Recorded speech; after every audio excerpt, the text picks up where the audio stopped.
Okay, moving on. Bobby, are you there? From Great Place to Work, why is organizational culture so important, and how does Great Place to Work link to sustainability? Okay, thanks. So I'll try and answer the question in 4 parts really, and I think the starting point is what do we mean by climate, or what do we mean by organizational climate? And we think of climate as being culture. So culture is it's been variously defined, for example, as a collective mindset. But within a company, we tend to think of culture as being the way we do things around here. So the things that are the accepted norms. And when it comes to sustainability, clearly the way that we do things around here has a very direct impact and a very, potentially a very positive impact on that. So the key thing about culture is that although it can be driven from the top and dictated from the top, it's actually implemented from the bottom and from the middle. And therefore, it doesn't really matter how sincere senior management may be in dictating or in setting out the way and practices that a company should follow if people don't buy into that. So what Great Place to Work is about engaging the hearts and minds of people, about ensuring that they fully buy in and that they, by their actions, live the values that the company stands for. So that leads really to what's a great place to work and why does that matter? And where Great Place to Work fits in the Rewords model really is the Great Place to Work is the people part of it. It's the internal, the workers, the employees of the organisation.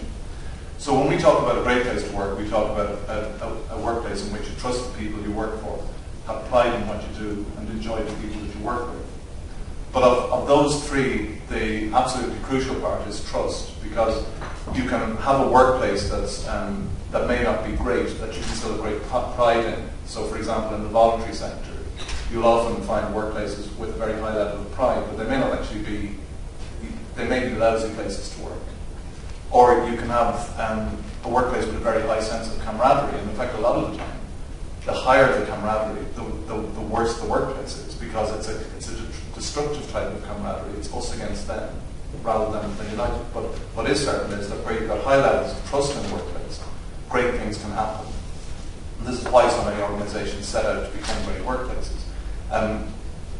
To understand why it actually matters, you only need to think about any human relationship and think how good a relationship can be with high trust and how appalling a relationship can be when there's no trust. And it's exactly the same in the workplace, that if you don't trust the people that you work for, if you don't trust the people that you work with, you cannot have a great workplace.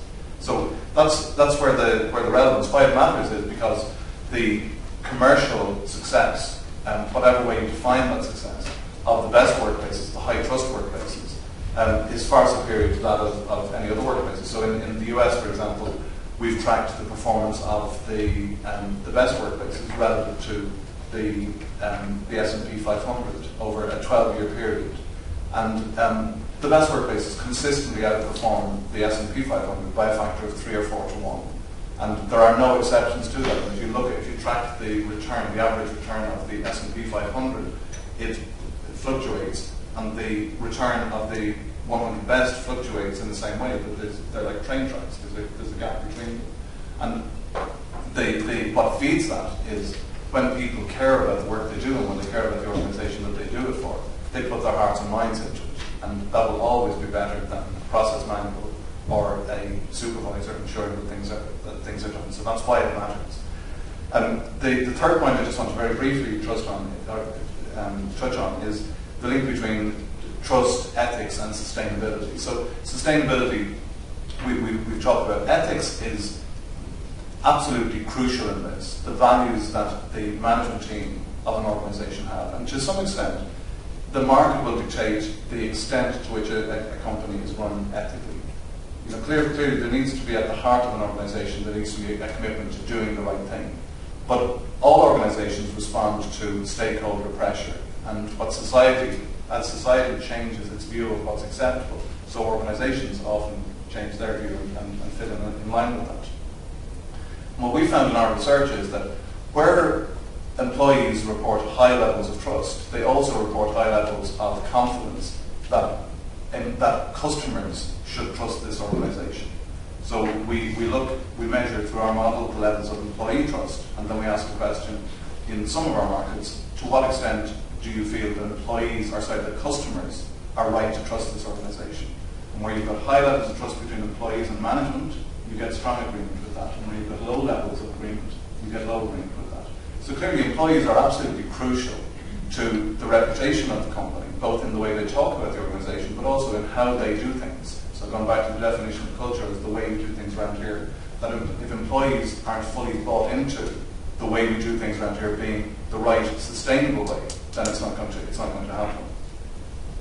And I'll leave it at that for the moment. I think that's... It's very interesting, and as you were speaking, I was thinking about Father, and how Father sounds like a great place to work, and the idea of people having pride that when they see their company in the newspaper and trust, but we'll talk about that more later. We're told that we need to wrap up, but I want to give Bob Lee and Antonio Gaglioso one last brief comment. Dubai come, not to end on a discouraging note either. So go ahead. Okay, well I'll be brief. I'll only speak for 15 minutes, which is brief for an Irish person.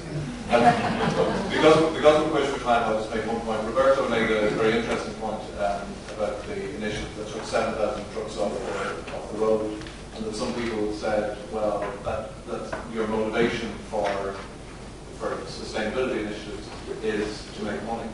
And I don't think that's necessarily a bad thing.